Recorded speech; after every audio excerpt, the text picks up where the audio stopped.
پڑھ پڑھ علم ہزار کتاباں، کدی اپنے آپ نو پڑھیا ہی نہیں۔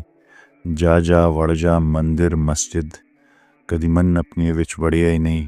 لڑدا رہندا نال شیطانہ، کدی نفس اپنے نال لڑیا ہی نہیں۔ پہلے اپنے آپ نو پڑھ، پھر مندر مسجد وڑ، جدو نفس جائے تیرا مر، پھر نال شیطانہ تو لڑ۔ کیا آپ نے کبھی خود کو پڑھا ہے؟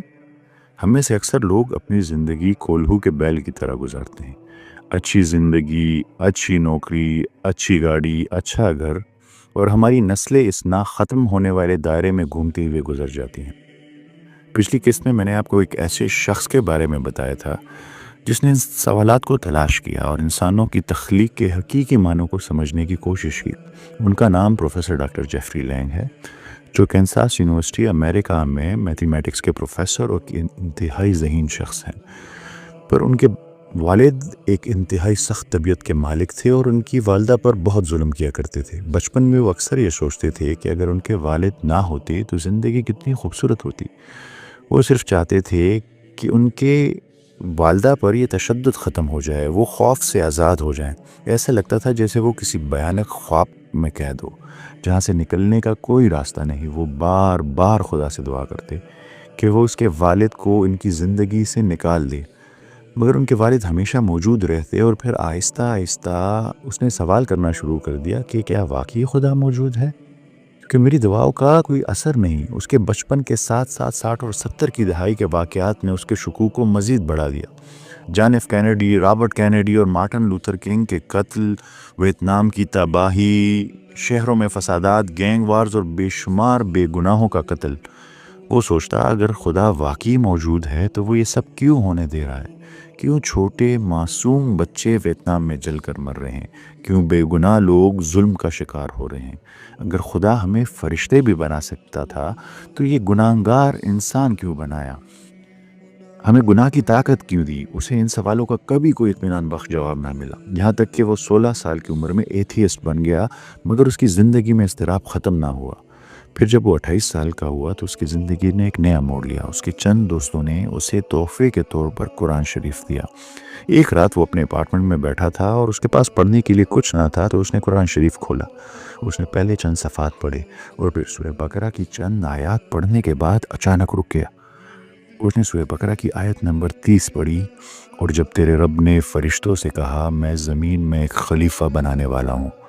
یہ بات پروفیسر ڈاکٹر جیفری لینگ کے لیے چونکا دینے والی تھی، کیونکہ عیسائیت میں یہ عقیدہ تھا کہ انسانوں کو زمین پر سزا کے طور پر بھیجا گیا تھا، لیکن اس آیت میں اللہ تعالیٰ انسانوں کو خلیفہ بنا کر زمین پر بھیجنے کی بات کر رہے تھے۔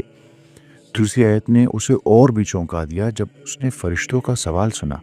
فرشتوں نے اللہ سے کہا کیا آپ اس انسان کو زمین پر پیدا کریں گے جو زمین میں فساد کرے گا اور خون بہائے گا، حالانکہ آپ کی حمد، آپ کی تسبیح اور آپ کی تقدیس بیان کرنے کے لیے ہم ہیں۔ یہ پڑھ کر پروفیسر ڈاکٹر جیفری لینگ کے رونگٹے کھڑے ہو گئے۔ وہ سوچنے لگے فرشتوں نے بالکل وہی سوال کیا جو میں 28 سال سے پوچھ رہا ہوں۔ ایسا انسان کیوں پیدا کیا جو زمین پر ظلم و ستم پھیلائے؟ اس کی بے چینی میں اضافہ ہوا۔ اسے لگا کہ وہ اپنے جوابات حاصل کرنے کے قریب ہے، پر اس پہ حیران تھا کہ قرآن شریف کو کیسے ان کے صحیح سوال کا پتہ ہے۔ اسے لگا قرآن شریف جیسے اس سے براہ راست بات کر رہا ہے۔ اور پھر انہوں نے اگلی آیت پڑھی جس میں اللہ نے جواب دیا میں وہ جانتا ہوں جو تم نہیں جانتے۔ اس جملے میں کے پیچھے کیا راز تھا؟ اللہ کیا جانتے تھے جو فرشتے نہیں جانتے تھے؟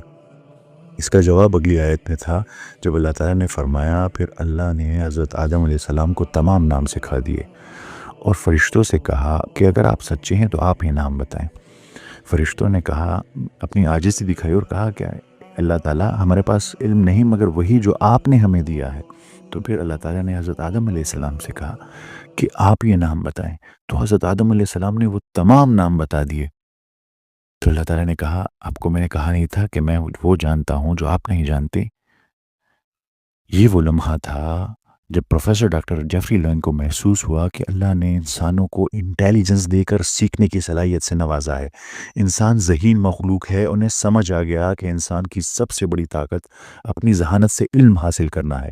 فرشتے معصوم تھے، وہ غلطی نہیں کرتے تھے اور وہ صرف وہی کر سکتے تھے جو انہیں حکم دیا جاتا، مگر انسان کو اللہ نے ایک ایسی صلاحیت دی تھی جو فرشتوں کے پاس نہیں تھی، سیکھنے، سمجھنے اور فیصلہ کرنے کی طاقت۔ انسان کو یہ آزادی دی گئی کہ وہ سیکھے، سمجھے، تجربہ کرے اور اپنے ارادے سے فیصلہ کرے، اپنے ارادے سے انتخاب کرے۔ یہی وہ فرق تھا جو فرشتے نہیں سمجھ سکے، اور یہی وہ بات تھی جو ڈاکٹر جیفری لینگ کے ذہن کو جھنجھوڑ گئی۔ ڈاکٹر جیفری لینگ نے پہلی بار یہ سمجھا کہ اگر دنیا میں برائی ہے تو اس کی وجہ اللہ نہیں بلکہ انسانی آزاد ارادہ ہے، فری ول ہے۔ اللہ نے ذہانت کے ساتھ اس دنیا میں انسانوں کو فری ول عطا کی۔ اگر انسان کو برائی کا اختیار نہ دیا جاتا تو وہ نیکی کا انتخاب بھی نہ کر سکتا، تب نہ کسی کا امتحان ہوتا، نہ کسی کو جنت اور جہنم کا فرق سمجھ آتا۔ پر افسوسناک امر یہ ہے کہ ہم بحیثیت مسلم معاشرہ ذہانت، حکمت اور علم کو بالکل چھوڑ چکے ہیں۔ ہم بحیثیت معاشرہ انٹلیکچوئل پیرالسس کا شکار ہیں اور اپنے حقیقی مقصد سے بالکل ہٹ چکے ہیں۔ لیکن یہاں دو سوال پیدا ہوتے ہیں۔ ایک یہ کہ سیکھنے اور ذہانت کی اہمیت ان آیات سے واضح ہے، لیکن پروفیسر ڈاکٹر جیفری لینگ نے یہ کیوں کہا کہ اللہ نے ہمیں فری ول دی ہے؟ اور دوسرا سوال کہ کیا قرآن شریف نے دوسرے مقامات پر بھی ذہانت کو اتنی ہی اہمیت دی ہے؟ اگر ہاں تو پھر اللہ کیا فرماتا ہے کہ ہم اپنی ذہانت کو کہاں اور کیسے استعمال کریں؟